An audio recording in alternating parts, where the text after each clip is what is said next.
Good morning, Dr. Amna. My name is Saka Singh and my metric number is 206298.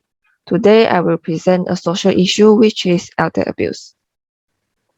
As we all know, the elderly are those who age 60 years and above. So, what is elder abuse? According to WHO 2021, elder abuse is a single or repeated act or lack of appropriate actions occurring within any relationship where there is an expectation of trust which cause harm or distress to an older person. This type of violence constitutes a violation of human rights and it includes physical, sexual, financial, psychological, and neglect.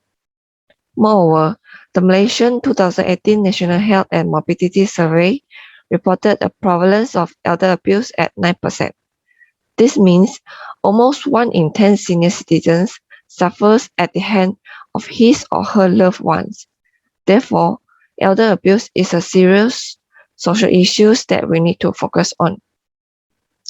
Now, I will talk about the causes of elder abuse. Firstly, individual factor. Poor physical health.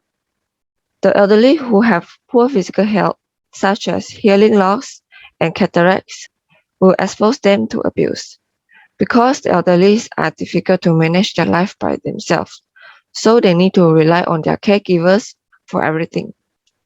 So, some of the caregivers will think that the patients are so troublesome and hard to take care of, and then lead to elder abuse. The next reason is poor mental health. Based on SEAH Narayana, depressive symptomatology was found to be strongly associated with elder abuse, and the elderly with poor mental health are estimated to be between 2.5 and 4.5 times more to predispose them to abuse. Also, low income is one of the reasons that will lead to elder abuse. This is because the family members of the elderly may resent them for being so poor until they have to spend their money on the care of the elderly. Sometimes this reason was related to the substance abuse problem of the adult children that led them to extort money from the elderly and abuse them due to the elderly has no money. Lastly, a prior history of abuse was found associated with elderly abuse. The finding of SEAH Narayana et al. 2017 has shown that elder abuse is an extension of domestic abuse that has occurred at a younger age and then now is continuing into old age. The abusive act is being perpetrated in a cyclical pattern as those abuse others view violent behaviors as acceptable. Next, relationship factor.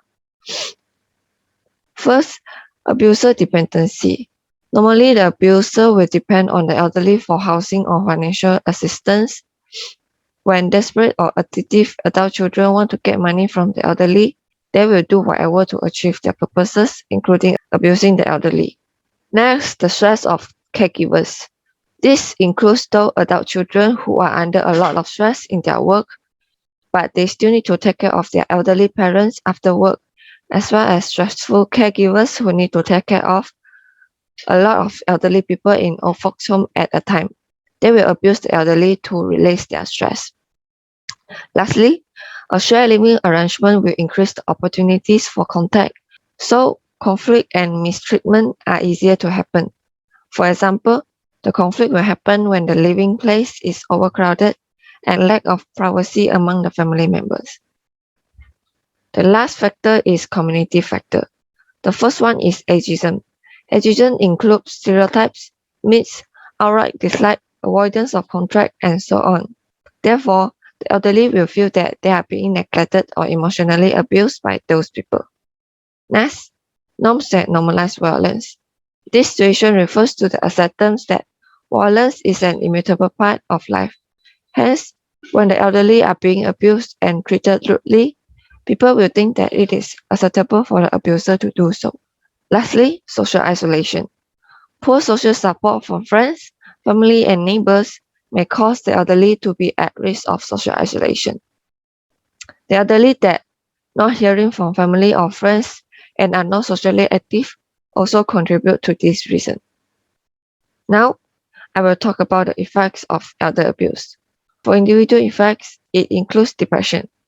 The elderly will become depressed after they were being socially isolated. This is because everyone needs social connection to survive and thrive, but the elderly often find themselves spending more time alone. Next, elder abuse will cause physical injuries. These physical injuries can be divided into two parts, which are minor cuts, such as cuts, scratch, and bruises, as well as serious injuries like broken bones, constant physical pain, and head injuries that can cause lasting disabilities. Thirdly, premature mortality will happen. The premature mortality risks of the elderly are linked with elder abuse, especially for those who have the lowest levels of cognitive or physical function. Fourthly, financial devastation. It refers to the elderly who are being financially abused by friends, family members, or caregivers in the nursing home that cause them to lose their money. Lastly, placement in nursing home. Elder abuse will lead to this consequence due to the neglect from elderly's family members. They are disliking the elderly due to their dependency or health problems. So they will leave the elderly alone in the nursing homes and refuse to care for their life or death. While for the relationship effects, it includes the destruction of social and family ties of the elderly. The reason is that the abusive behavior already appeared in the family. Surely the family members will not have a good relationship with the elderly because they are not grateful and are cruel enough to treat the elderly badly. Also, this destruction includes those elderly who are being isolated and neglected by their friends or neighbors because they have no interaction with these people. Now I will talk about the measures to solve and prevent elder abuse. For the elderly themselves, they can be empowered by educational and learning opportunities. It is necessary to recognize and enable them to participate actively in economic development and social work. The elderly also need to be encouraged to participate fully in family community life so that they will not feel lonely or neglected. On the other hand, for the relationship aspect, closer intergenerational relationships are required to prevent elder abuse. By having positive contact between generations, the youngster will respect the elderly, while the elderly can understand more about the generation gap between them. Then, social isolation and neglect of the elderly can be prevented. Next is community aspect. The first one is public education and awareness. People need to be educated to perceive the elderly as positive contributors to societies. The general population also need to be aware that elder abuse happens and it is a problem. Well, the elderly need to be aware of the problem of their rights as well as available service and resources for them. In this aspect, social workers can play their roles by developing and managing elder abuse prevention programs for the public. Then, the second measure is the training of health professionals. The health professional that lacks of knowledge regarding aging and the elderly will become unable to screen and detect abuse. Therefore, training is very important for improving the knowledge and skills of the health professionals to intervene when it is needed. The next measure is the role of the media.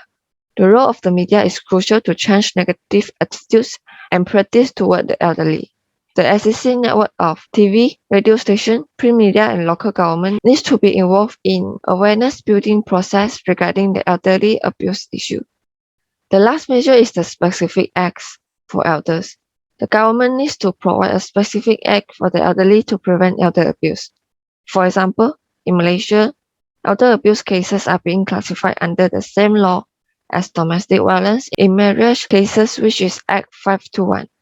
However, this Act 521 only focuses on the physical aspect but does not clearly cover the other aspect of elder abuse, such as psychological, financial, and neglect. So, the government must provide a specific act to protect the elderly in every aspect to prevent this issue to become more serious in the community. This is the additional model of inner and outer force for elder abuse. The main character is the elderly, while the inner force, which is the microsystem of the elderly, includes poor physical health, poor mental health, low income, and prior history of abuse of the elderly. Other than that, the mesosystem of the elderly include shared living arrangement, abuser dependency, and stress of caregivers, while their macrosystem includes ageism, norms that normalize violence, and social isolation.